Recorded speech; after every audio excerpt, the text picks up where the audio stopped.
यहाँ पे हमारा माइक खराब हो गया और पब्लिक मीटिंग करना मुश्किल है। जी बिल्कुल ठीक बात है। तो मैंने सोचा कि हम थोड़ा यूपी के बारे में बातचीत कर लें और आप अपना पर्सपेक्टिव हमें बताइए, हम आपको अपना पर्सपेक्टिव बताते हैं, थोड़ी डिस्कशन करते हैं। और ठीक बात है। मैं समझता हूँ कि जब माइक खराब हो गया हम दोनों बात करेंगे, वो रिकॉर्ड होकर के जाएगी तो लोग बेहतर और अच्छा समझेंगे और अच्छा रिजल्ट आएगा। और क्योंकि सोशल मीडिया से वेल कनेक्टेड है तो सब लोगों को जानकारी मिल जाएगी कि हम और आप क्या बोल रहे हैं। यूपी जो 80 सीटें ले रहा है, इसमें 79 सीटें समाजवादी पार्टी, कांग्रेस, इंडिया गठबंधन जीत रहा है। एक जो क्यूटो है उसमें हम और आप लड़ाई में हैं। और इस बार क्यूटो नाम कैसे जापान वाला ही है? ये क्यूटो क्योंकि जो प्रधान सांसद हैं उन्हें सपना दिखाया था काशी के लोगों को कि दुनिया की सबसे बेहतर सिटी बनेगी क्यूटो। तो क्यूटो बनी नहीं बनी काशी के लोग ये तय करेंगे और फिर वोट डालेंगे। तो इस बार मन मर्जी नहीं चलनी है, मन की बात नहीं चलेगी, हमारे आपकी बात और 140 करोड़ लोगों की बात और संविधान की बात होगी। और आपने देखा, हम सब ने देखा कि यूपी को नरेंद्र मोदी जी ने बेरोजगारी का सेंटर बना दिया और इतनी बेरोजगारी की है। ये जितने बच्चे दिखाई दे रहे हैं ये वो लोग हैं, दिखाओ जो अग्निवीर या पेपर जिसकी वजह से उन्हें नौकरी नहीं मिली है और ये सब रोजगार नौकरी चाहते हैं। बीजेपी ने जो झूठे सपने दिखाए थे इन्वेस्टमेंट मीट के, जो झूठा सपना दिखाया था डिफेंस एक्सपो का, जो सपने बेचे थे G20 में, लेकिन इन नौजवानों को न नौकरी मिली न रोजगार मिला, आज ये खाली हाथ हैं।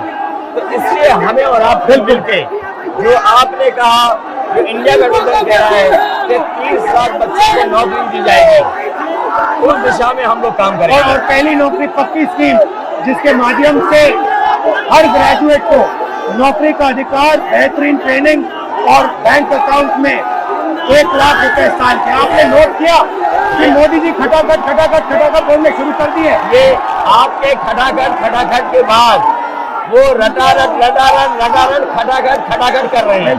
अच्छा आप एक बात बताइए, मुझे क्यूरियोसिटी है, थोड़ा आप अपने पापा के बारे में मुझे बताइए जी।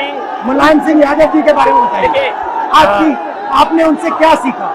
नेताजी और उनके साथ के लोग बिल्कुल जमीनी राजनीति करते रहे।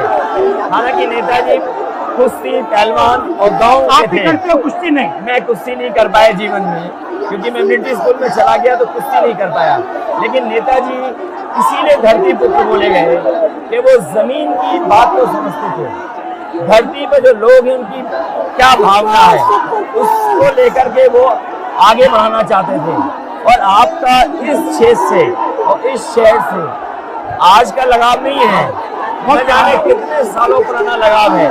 जो इमोशनल कनेक्ट आपका इस शहर और शहर से है वो शायद और किसी राजनीतिक परिवार का नहीं होगा। तो नेताजी से उनका हार्डवर्क और अपने लक्ष्य के लिए लगातार काम करते रहना, जो गैर बराबरी की लड़ाई डॉक्टर राम मनोहर लोहिया यहीं लड़े थे। हालांकि हमारी आपकी विचारधारा की यहाँ टकराव रहा, लेकिन हमारे व्यक्तिगत या जो सिद्धांत में कभी समझौता नहीं हुआ। सिद्धांत को लेकर के हमने आपके साथ खड़े हुए और कई बार खड़े हुए, और आपकी भी पार्टी सिद्धांत से बहुत करीब रही समाजवादियों के। बट मुझे लगता है कि अब एक नई तरीके की पार्टनरशिप बन रही है, क्योंकि जो इस बार हमारा कोऑपरेशन है, शायद पहले ऐसा कोऑपरेशन नहीं हुआ। मतलब बिल्कुल सब जुड़ गए। सबसे अच्छा ये है कि जितना उन्होंने कहा 2 लड़कों की जोड़ी, उतना युवा आपसे, हमसे, इंडिया गठबंधन से और जुड़ गया।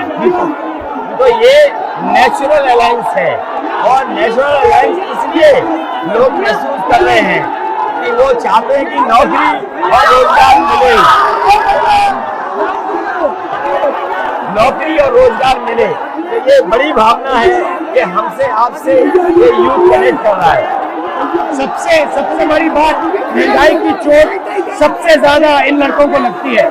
हमारी थिंकिंग है और आपकी भी है कि ये जो 22-25 लोगों को नरेंद्र मोदी जी ने पूरा का पूरा धन पकड़ा है, उसको ठीक करने के लिए जो हमारे युवा हैं, माताएं बहनें हैं, उनको डायरेक्ट बैंक अकाउंट में पैसा देना। देखिए, ये जो लोगों के पास पैसा पहुंचने से जो अर्थव्यवस्था को लाभ मिलेगा, मैं समझता हूँ इनका भाग्य भी बनेगा और देश की अर्थव्यवस्था ही बेहतर होगी। ये जरूरी स्कीम है कि इनके अकाउंट में पैसा पहुंचे, जिससे थोड़ा बहुत जीवन स्तर इनका भी अच्छा हो। नरेंद्र मोदी जी डिबेट से क्यों डरते हैं? क्योंकि वो सच का सामना नहीं करना चाहते।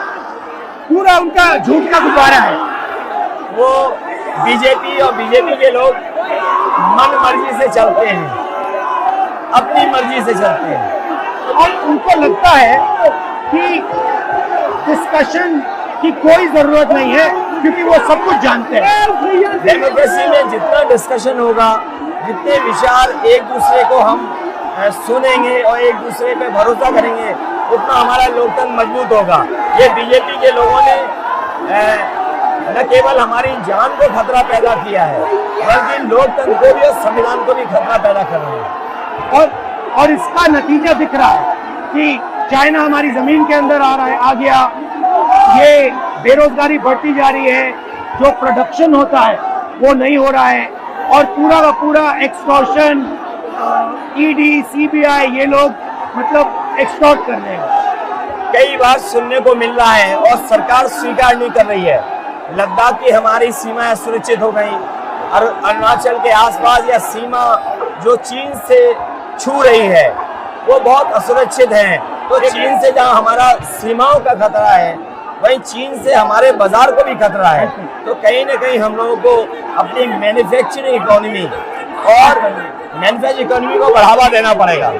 और ये जो स्कीम्स है, पहली नौकरी पक्की और महालक्ष्मी, ये मैन्युफैक्चरिंग सिस्टम को, इकोनॉमिक सिस्टम को जंप स्टार्ट करने के तरीके हैं। ये बहुत अच्छा जंप स्टार्ट होगा। इसको अगर फोकस होकर के आईआईटी, पॉलिटेक्निक, इंजीनियरिंग कॉलेजेस को, इन सबको इकोसिस्टम में ला करके, मैं समझता हूँ युवा नौजवानों को अच्छी नौकरी और रोजगार मिल पाएगा। और हमारा लक्ष्य है कि सब, हर जात को भागीदारी मिले, स्पेस मिले, हर इंस्टीट्यूशन में, बिजनेस में, एजुकेशन के सिस्टम में। तो वो हमारा, हम दोनों का लक्ष्य है। बिल्कुल। और क्योंकि जो बात सभी दल कहते थे, आज इंडिया गठबंधन कांग्रेस भी कह रही है कि सामाजिक न्याय जरूरी है, जाति जनगणना जरूरी है। देश के लिए ये बड़ी चीज है। जो दुनिया में अमेरिका है, यूरोप है, अपने उन लोगों के लिए जो पीछे छूट जाते हैं, उनके लिए कुछ काम करते हैं। तो हमारा जो देश जाति के आधार पर पिछड़ा है, तो इसको आगे बढ़ाने के लिए ये बड़ी भूमिका होगी इस बार।